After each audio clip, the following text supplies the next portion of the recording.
Hi, everybody. Welcome to the Montgomery Township Solar Summit, our first annual. This is Beth Staub. I'm one of the supervisors here, longtime environmental advocate, and I am sat on the EAC for 12 years now. I'm a supervisor here, and I'm so pleased to have a informational program here that is being led by our fearless leader, Ryan Rex. Ryan Rex has been on the EAC for 1.5 years now and has taken the reins to be chairperson. Thank you. And he at home, just so you know, is an expert in plumbing and heating and owns and works with his own family business. And so this is something that's kind of a personal passion of his that he's going to now share that information with us as a community, because I think it's really important as a community that we take our choices seriously at what we do in our residences. When we're making choices of purchasing, let's look at what we can do to try and make our world a better place. So take it away, Ryan. Let us know what you know, and hopefully we can all learn from you a bit. Thanks so much. Thank you, Beth. Again, my name is Ryan Rex. I'm the chairman of the Environmental Advisory Committee. I am here to talk with you about solar power. This is my house here in Montgomery Township. We have solar panels. There's 29 panels. You can't see the ones on the back roof. Such an odd number, but that's okay. It's just how they're stacked. I'm going to tell you a little bit about my personal story tonight, and the road I had to take to get solar panels wasn't actually easy. It took me 2.5 years. We resubmitted the application to the utility company about 3 or 4 times, and to tell you the truth, the solar company that we went with actually ended up footing the bill for a lot of the renovations and upgrades, and the utility company eventually said yes because they weren't financially obligated anymore. I don't think that's an issue anymore. This was about 3.5 years ago. Things could have changed, but we're going to talk tonight about how much easier it might be for you.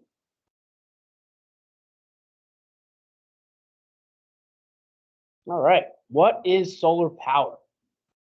So solar panels are known as photovoltaics. That's actually what's going to be on your roof or roofs. Solar panels generate electricity that is measured in kilowatts per hour, known as kWh. If you look in your utility bill, you'll see that measurement probably mentioned a few times. The kWh generated can sometimes be sold back to your utility company to offset your electric bills, which will provide a return on your investment. That is the type of system I had. My meter spins backwards, for lack of a better term, and it does feed power back into the grid during peak hours during the day. This is beneficial because during the day you're not using a lot of power, so that extra power that's generated when the sun's out goes toward a really good purpose. In addition to offsetting the energy used for your air conditioning, or even if you have a pool filter that runs all day, it's a terrific use. So how do solar panels create electricity? All right, we're going to dig in a little bit more here with how they work. Panels installed on your roof, they absorb the afternoon sun. Southern-facing roofs are ideally the best position for them. The materials in the panels absorb the solar energy and convert it to something called DC power. For all my history nerds out there, including myself, DC was Edison's power about 110 years ago. The inverter installed in your home will convert the DC power to usable electricity, which is AC power. The winner of that current battle between Tesla and Edison, which is a lot of fun.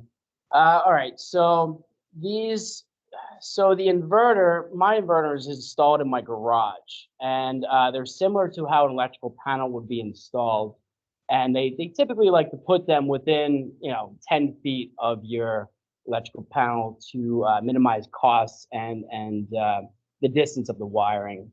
And the installation is usually pretty quick. It takes about a half a day. So the benefits, which should be everyone's favorite slide. The reduced electrical cost is the biggest for most people. It is environmentally friendly because you're not putting stress on the grid. So the solar panels offset the amount of utility electricity you have to use for your home. There are tax credits that are available. These credits usually happen up front during installation. It's typically when you'd see them.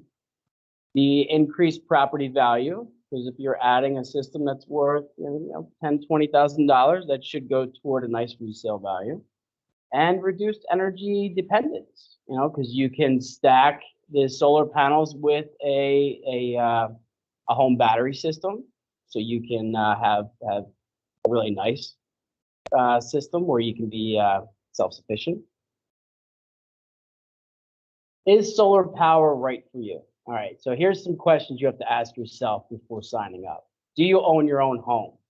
If you don't, you would need to request assistance from your landlord if he's even interested, and then he or she would be the one to follow through. But if you own your own home, that's one step less that you have to take. Does your roof get full sunlight? That's a big deal, because when there are trees that shade your roof, even 30% of shading can impact the solar output by up to 70%. So shading is a big deal. Has your home been weatherized? That's important. Is it operating energy efficiently? Have you upgraded your electrical panel or HVAC system? So I'm going to lump the HVAC system into the weatherization, because you want your home to be operating at peak performance before you get solar panels. Because I wouldn't want to see anyone just throw money out the window. You want it to be as energy efficient as possible. So what is weatherization? It is caulking around your windows and doors, the molding, not actually the windows, to minimize air leaks. It's insulating your attics, your crawl spaces, and it is updating your HVAC system. That's a big deal. So if you get something that's 14 SEER or better in terms of your air conditioning system, that means that it's going to take less electricity to run it. And I forgot to mention the electrical panel. So most of these companies that will provide solar, I would have to say 100% of them actually are electrical contractors. So if you do need a panel upgrade, if you're going to pursue solar power, they can more than likely provide that quote for you as well. If you want solar.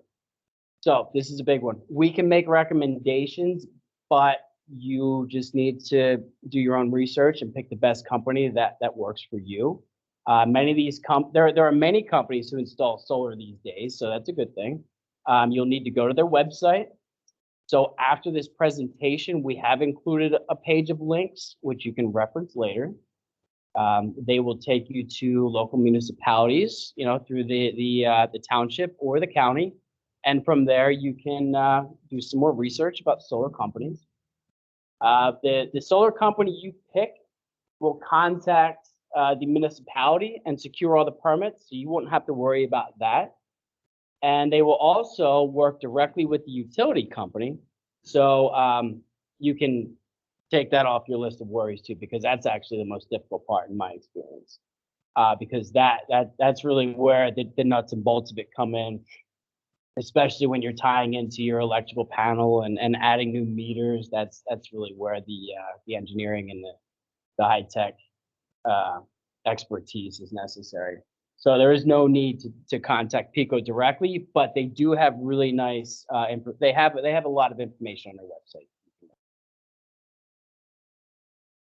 So we are breezing through this presentation because I wanted to keep it short and sweet, to allow for questions, and so I didn't keep you on the line for a full hour, because nobody really likes that.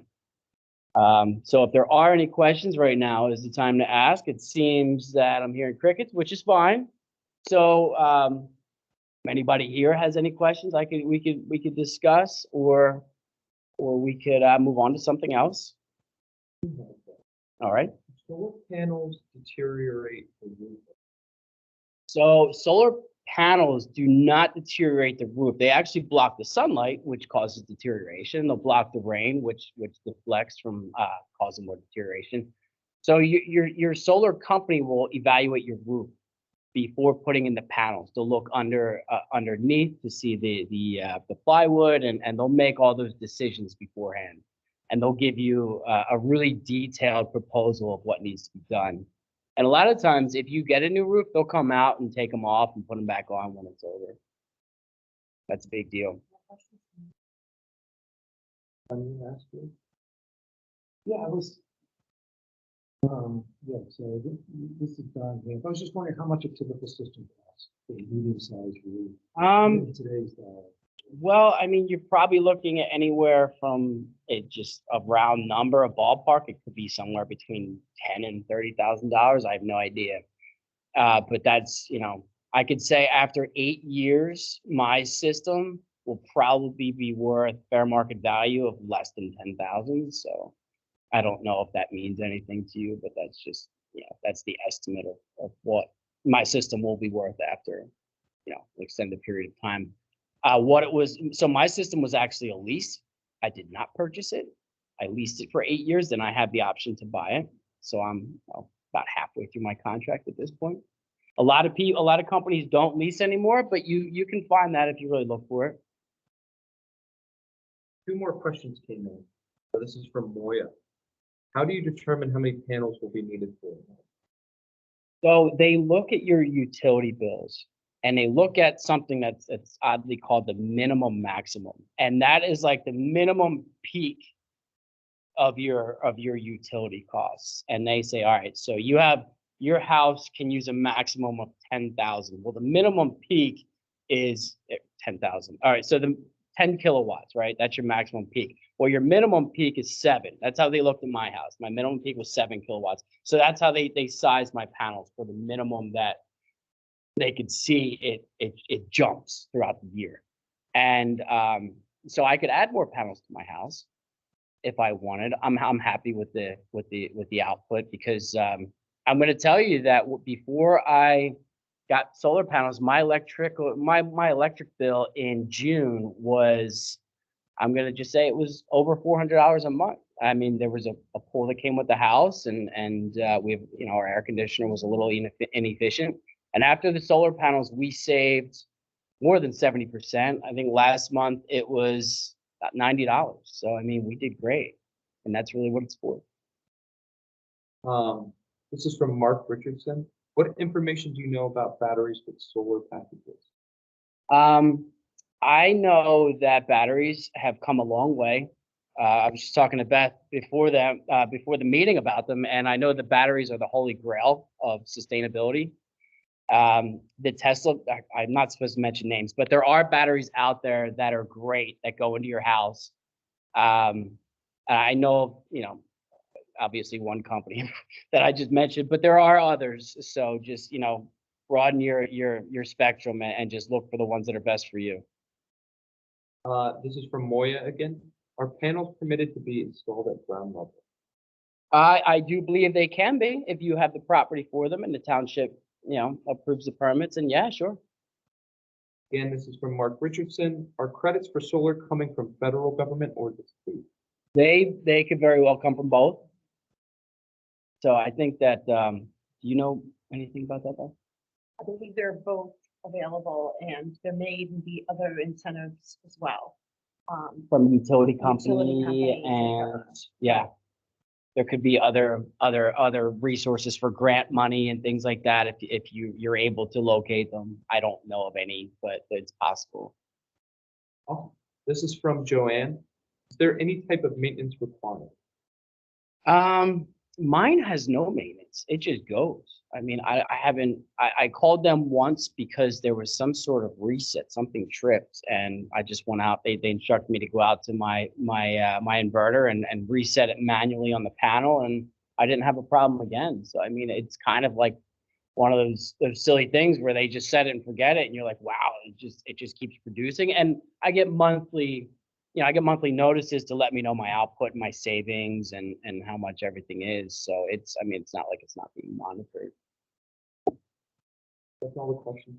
I have a question. Yeah. Is there any issue with snowfall on them? So when they get covered, it definitely shows. I go out to my garage and look when it's snowing, and it shows that there's no production. But even with the snow, when it starts to gradually slide off, and you get like when the panel turns on, it means it's producing. So when the sun goes down, the panel turns off.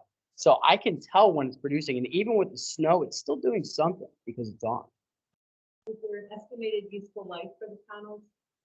Have to be replaced at some point, or?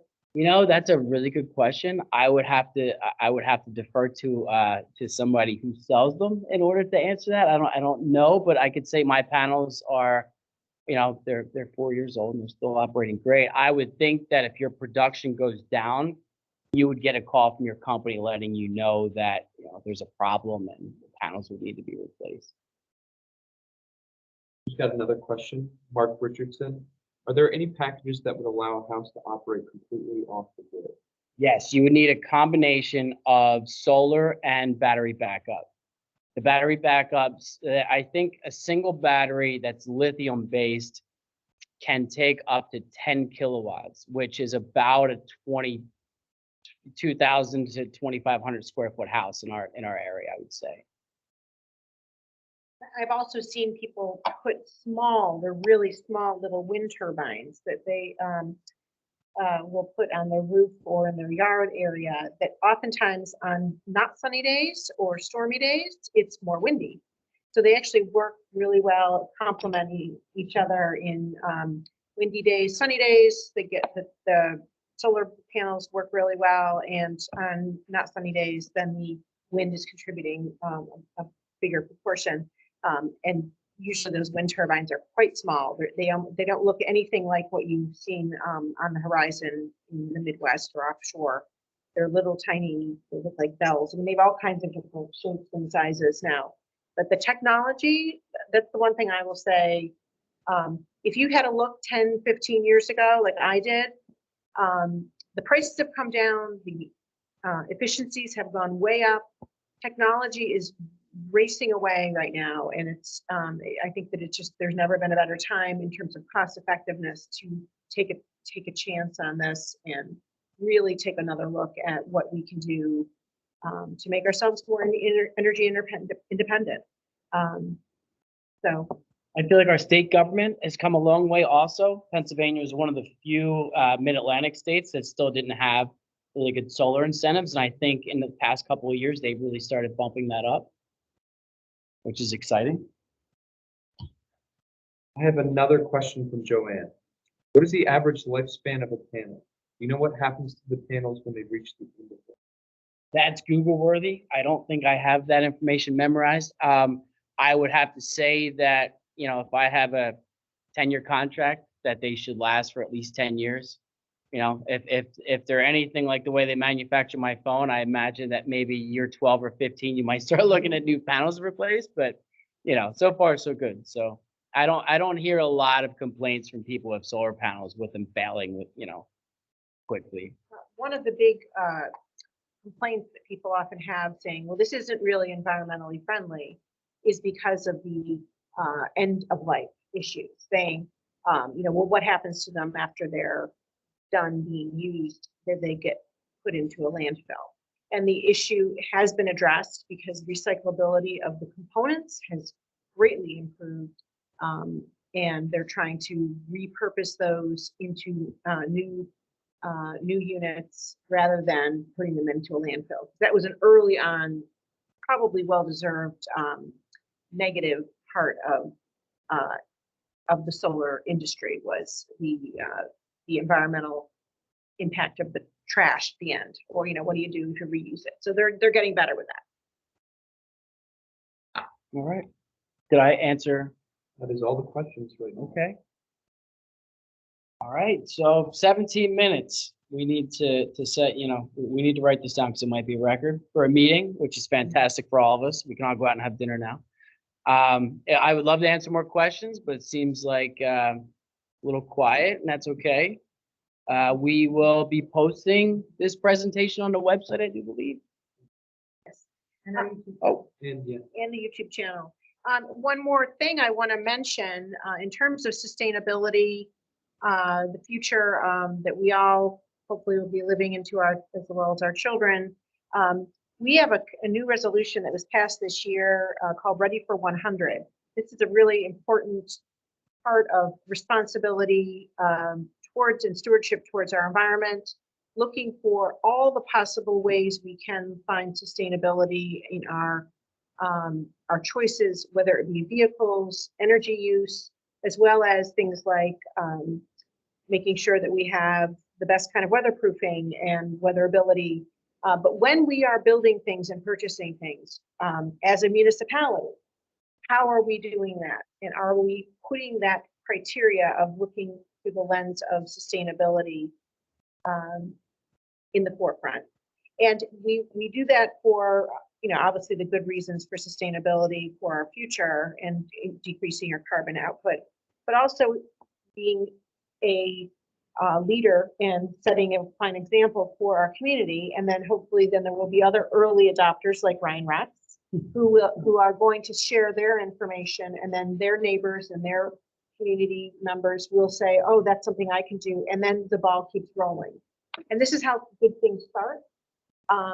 And so we need to share that, keep the positive thoughts going. This is for energy independence. It's for our environment. It's for climate, reducing carbon output, for reducing that so we don't have the storms and the drought and the heat and the fires and all these other things that we see on the news.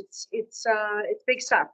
So we need to address that as a municipality, as a community, as individual. Taking that responsibility is always a really important step. So we've done that with our Ready for 100 resolution, and we're actually actively recruiting members that are interested in the community for being a part of this. This will be a short term in that it won't be like a 2-year commitment. We're going to be getting things on the road to making sure we have the criteria in place to get this running. So if anyone on this hears about that, Ready for 100, it will be a really important part of our future. And if you feel as if you want to take a part of that, please give a call over to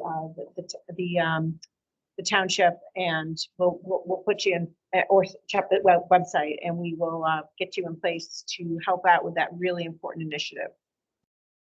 Yeah, so solar panels, we have this last slide, which gives you some links to follow if you want more information. Montgomery County Solar information. It's a very nice site. There's some informative videos you can watch. One series is called Renewable Energy.